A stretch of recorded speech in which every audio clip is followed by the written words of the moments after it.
নমস্কার বন্ধুরা, আবার চলে এসেছি একটা নতুন রেসিপির সাথে। আশা করি বন্ধুদের রেসিপিটা অনেক ভালো লাগবে। বন্ধুরা যে যেখান থেকে আমার ভিডিওগুলো দেখছেন সবাই ভালো আছেন, আমিও ভালো আছি। আজকে বানাবো আমি তালের শাঁস দিয়ে পুডিং। আমার চ্যানেলে যদি নতুন হয়ে থাকেন চ্যানেলটাকে সাবস্ক্রাইব করবেন আর বেল আইকনটা প্রেস।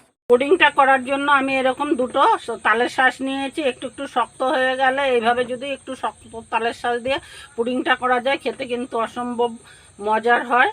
এই তালের শাঁস দুটো কিন্তু আমি এই যে ছাড়িয়ে পরিষ্কার করে নিয়েছি, একদম উপরের ছালটা ছাড়িয়ে। আমি একটা এখানে গ্রেটার মেশিন নিয়েছি, নিয়ে আমি এটা দিয়ে এরকমভাবে গ্রেট করে নেব।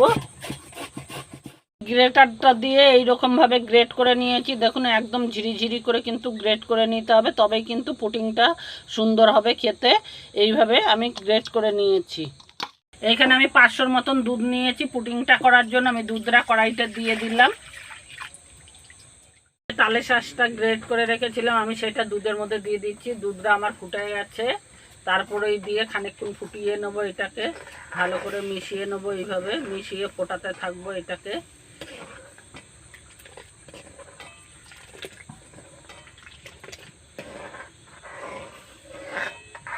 এই সময় আমি কিছুক্ষণ ফোটাতে থাকবো।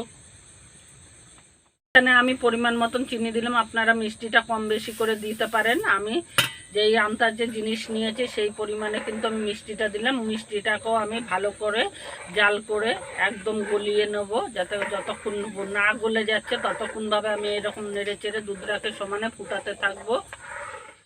ভিডিওগুলো আপনারা দেখেন, অবশ্যই কমেন্টও করেন না আর একটা লাইকও দেন না, দিলে আমি খুবই খুশি হই। আর আপনাদের রোজই একটা করে ভিডিও উপহার দিতে পারি। একটু সুন্দর সেন্ট আনার জন্য আমি কটা এলাচকে থেতো করে শুধু দানাটা বের করে নিয়েছি, সেটা আমি দিয়ে দিলাম। আপনারা চাইলে এইখানে ভ্যানিলাও ব্যবহার করতে পারেন, কোনো অসুবিধা নেই, কিন্তু এলাচের গুঁড়োটা দিলে খুবই সুন্দর গন্ধ হয় পুডিংটায়। সের জন্য আমি এলাচের গুঁড়োটাই দিলাম।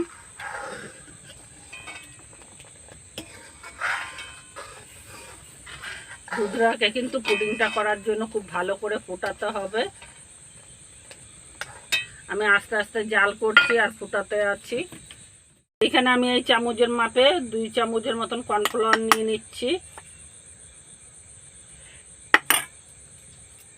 আমি এটাকে এবার জল অল্প অল্প করে দিয়ে ভালো করে গুলে নেব।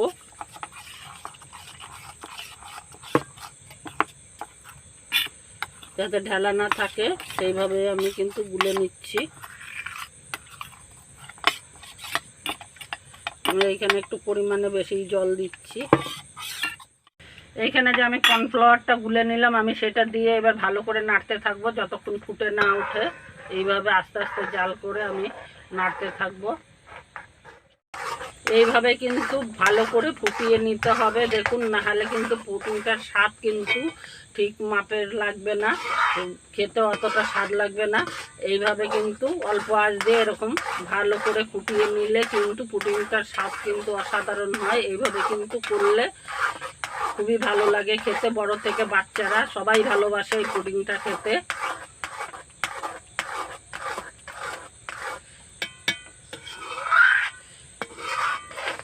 এরকমভাবে পুডিংটা করে আপনারা কমেন্ট করে জানাবেন যে পুডিংটা কেমন লাগলো। এখানে পুডিংটা জাল করা হয়ে গেছে, দেখুন এইরকমভাবে জাল করতে হবে। কিন্তু আমি অনেকক্ষণ 5-7 মিনিটের মতন জাল করলাম। আমি এবার এটা নামিয়ে নিচ্ছি। এটা জমাট করার জন্য আমি এখানে একটা বাটি নিয়ে নিয়েছি। বাটিটার মধ্যে আমি এইভাবে ঢেলে দেবো জমা হওয়ার জন্য।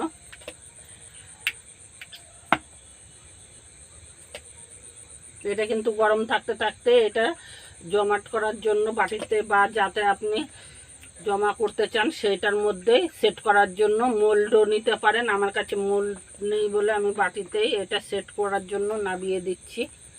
এইভাবে পুরোটাই আমি নাবিয়ে সেট করব। বন্ধুরা, আমি 10-15 মিনিটের মতন জলে বসিয়ে রেখেছিলাম, একটু সেট হয়ে গেছে। আমি নাবিয়ে নিচ্ছি।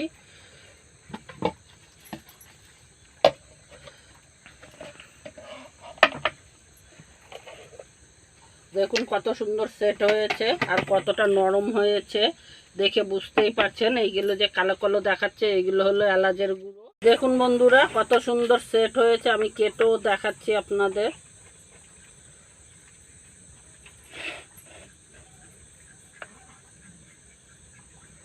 একদম তুলোর মতো নরম হয়েছে।